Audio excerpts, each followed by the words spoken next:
3 years ago, a group of 4 men journeyed to the northern region of the United Kingdom to the Yorkshire Dales National Park. Once they arrived at the sweeping valleys and grassy hills of the park, they split up into pairs and entered a cave system from 2 different sides. 2 of them entered through Large Pot, while the other 2 entered from Rift Pot. They were supposed to meet up and then exit through both entrances at the same time. However, the cave became impassable, trapping the 4 cavers deep underground. Once rescuers arrived, they realized they had saved some of this group before. How did this group of cavers get trapped twice? And did they make it out alive, or did their luck run out? Find out as we follow their journey through the muddy corridors of the Large Pot Cave. Winter weather usually makes most caves impassable, so it's not uncommon for parks to close caves to prevent people from running into danger in the frigid depths below ground. But no permission was required to enter Large Pot or Rift Pot, so the cold weather didn't stop this group of 22-year-olds from enjoying their adventures. The group of 4 men were part of a UK caving grotto, or club. They were trained cavers, and they brought the right gear for the challenge that they were about to undertake, so they weren't concerned about the gray skies and light drizzle that misted their overalls as they prepped to go caving. The group was attempting an exchange route, where they enter from different sides, meet up, and then exit through the opposite sides. This route would ensure that they always had someone close by in case of an emergency, but they would also be able to move faster without waiting for multiple people to complete each challenge. On January 11th, 2020, the Splunking team traveled to the English countryside where old houses, miles of stone walls, and farming plots stretch as far as the eye can see. They reached the old town of Masongill and drove around 2 miles northeast on Masongill Fell Lane into the countryside. The cavers parked just off Turbury Road to reach the entrance to Large Pot. The 4 cavers attempting the exchange route were joined by a second group who remained above ground. Since the team would be able to move faster in smaller groups, they set a tight window for their scheduled return. If they weren't back by 11 p.m., the surface group would call for help. After a while of planning and preparation, 2 of the cavers split and went to the Rift Pot entrance. As they walked to the Rift Pot entrance, light rain started to trickle from above. Rain isn't uncommon in the Yorkshire Dales, but the showers are usually mild. The caves are located at the western edge of the park, where adventurers can expect a bit more rain than other parts of the UK, with precipitation averaging around 15 to 49 inches per year, which is still very low compared to some parts of the world. The cavers had statistics on their side, so they thought the water shouldn't be too bad, and they decided to enter the cave system and begin their exchange route. The team at the Large Pot shuffled down the wet dirt to the cave's entrance, a square hole in the ground which was chiseled away to allow cavers easier passage, and to install a metal lid to prevent people or animals from accidentally falling inside. The pair lifted the metal lid and crawled down a short vertical section. The entrance is hazardous, and even though the square hole was widened to fit the gate, the pitch itself is very narrow, and there are no ropes to help cavers get up or down. This pothole connected to a tunnel that forced the cavers to exhale to make more space for their torsos to fit through the narrow rocks. They crawled through the tunnel as water dripped down from the ceiling and the entrance. The ground got increasingly more muddy as they pushed and dug their way through the tunnel. On the other end, the first section of Large Pot connected to a little room barely big enough for the 2-person team to fit inside. They had no time to dally if they wanted to meet their deadline. Beyond that small chamber, the cavers reached another pitch which provided the first real challenge of the cave. Cavers will often crawl along their backs as they pass the first chamber, which makes it tricky to avoid slipping upside down after they reach the next descent. Cavers have told stories of slipping into the vertical tunnel and getting trapped. If the lead caver got stuck, his fellow caver wouldn't be able to provide enough force to lift him. Cavers stuck in that position have to twist around while keeping enough tension on the rock to avoid falling. all while blood rushes to their skull, making their eyes bulge with pain. Beyond this section is a free climbing area with ropes that can be a challenge for cavers of all skill levels. Past that tricky section, the damp tunnels lead to a large cliff dubbed the Colossus, a 131-foot pit connecting to multiple different routes, including a large chamber at the bottom. Once they reached this room, the first team of cavers realized they had a problem. The Colossus is always wet from a waterfall at the top, but the flow rate is normally very light. However, on that day, water poured down the Colossus, drenching the pathway. There was no way they were going to make it up the pitch in that water. The rain seemed tame when they entered, but it had picked up its pace, and a full-fledged rainstorm was now drenching the ground above. The Yorkshire Dales have low tree coverage due to the abundance of farmland, so there weren't many roots to absorb excess water or slow its descent through the ground. To make matters worse, the large rolling hills funneled the water down into the valleys where it could collect before entering the cave system. What looked like a little bit of rain turned into a torrent inside the cave. There were other passages below the Colossus, but some of these routes had turned into flooded sumps. They reached the bottom, and a room dubbed the Necropolis. Once there, they turned down a dark tunnel and waited by a crack in the wall. Meanwhile, the other two were facing their own challenges at the exit known as Rift Pot. The entrance to Rift Pot is west of the large pot. Rift Pot's entrance is a shake hole scar in the ground at a spot where the grass meets rocky cliffs with a few thin trees casting shadows into the abyss. The cavers on this side began their journey with a vertical drop that had loose rocks which could easily cause amateurs to slip and fall. From there, they reached a scaffold that had bolts attached where they could connect ropes through to pass by safely. Then they reached another drop which had rotten wood along the sides. The wood had been installed years prior to shore the gap and prevent mud from closing the hole completely, but it had seen better days. Next, they had to crawl through a pool of water. They didn't know it, but both teams were now drenched by the cold winter rain as temperatures continued to drop below ground. These icy conditions would slow their progress as their limbs stiffened. Beyond the frigid water, the two cavers on the rift side had to climb two more awkward sections before reaching a broken-down room that connected to even more climbing sections. And then they reached another pitch. This climb would be a true test, and one they could easily fail. The next pitch was a 39-foot corkscrew or S-shaped tunnel. Many cavers attempt to climb it backwards. There are bolts at the top to make it easier for those approaching from large pot, but the other cavers were slowed by the mud and water pouring into the cave. There was no one to hand them ropes, so the cavers slowly backed into the tunnel.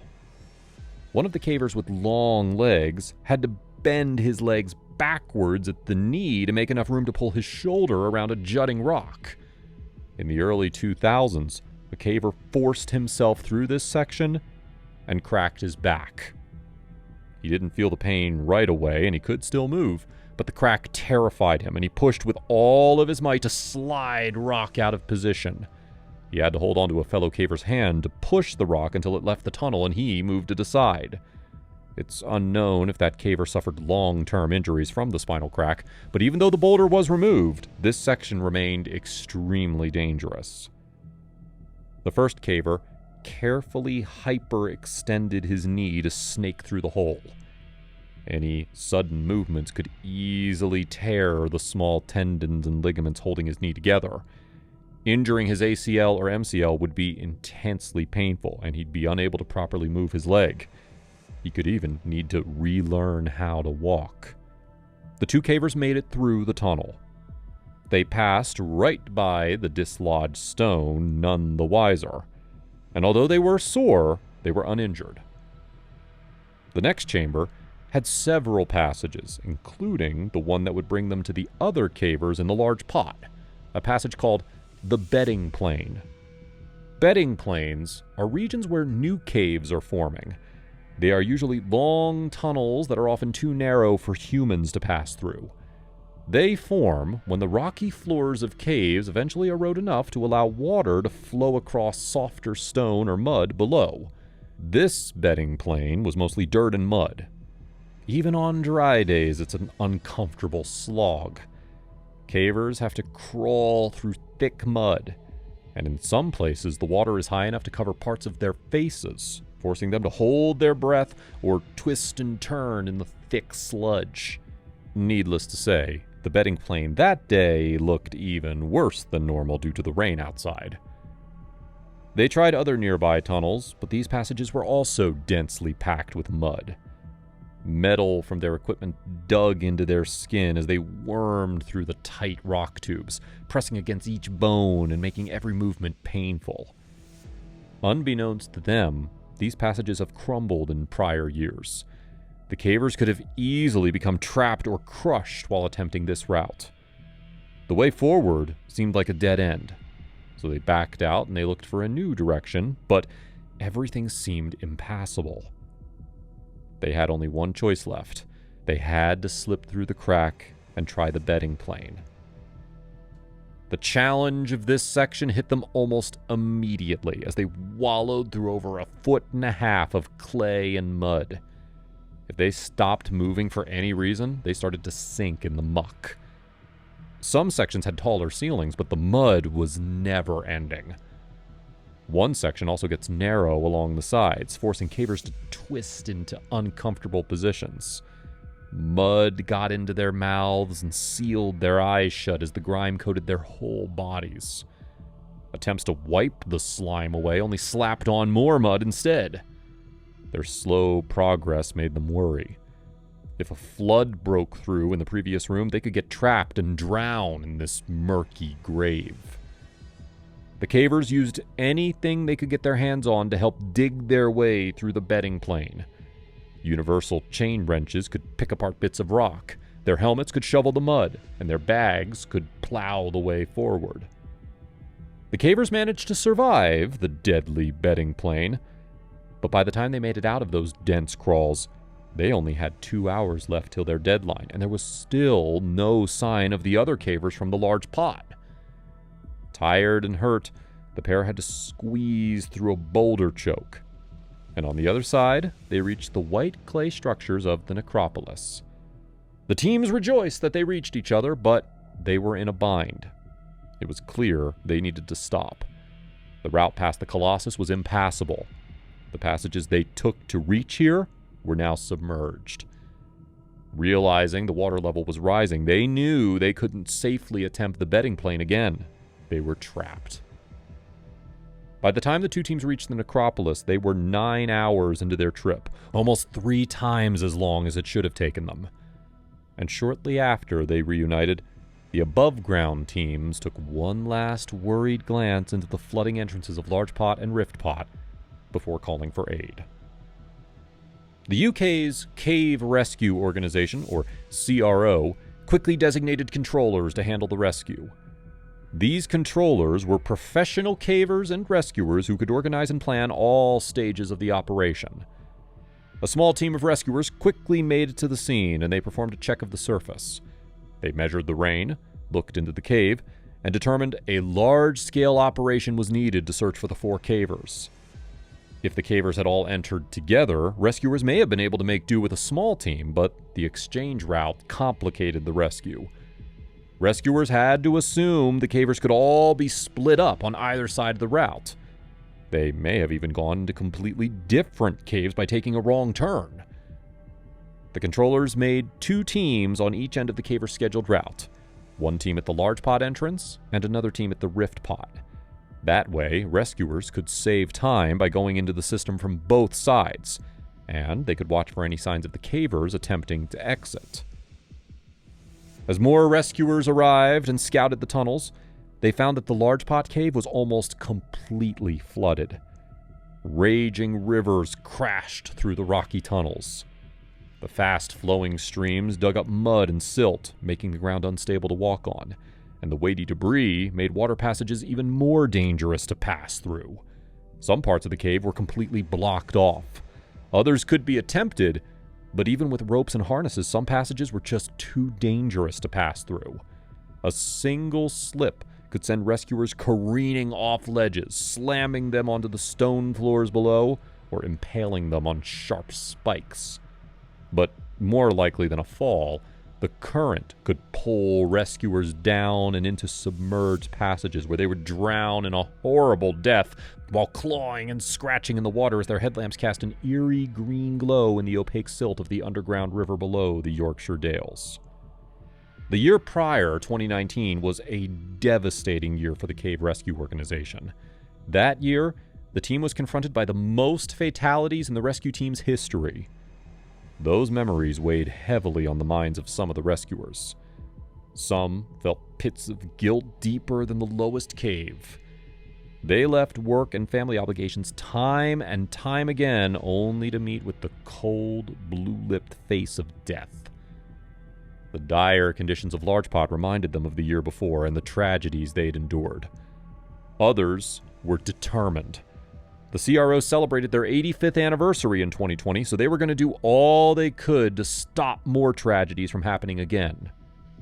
Outside the cave, the downpour worsened, and the road to reach the cave, Mason Gill Fell Lane, was flooded, dividing the cave and the rescuers from the town. Luckily, in 2019, the CRO purchased a new off-road ambulance. Their rugged vehicle easily plowed through the flooded road. Water poured onto the floorboards, soaking their shoes, but the rescuers didn't care. More volunteers showed up, bringing flatbed trucks filled with rescue gear. Muddied ropes, bags, stretchers, pulleys, toolboxes, and other gear, all stacked in a hurry as cavers from all across the UK gathered at the Yorkshire Dales. Although rescuers were limited due to the rain, they explored wherever they could.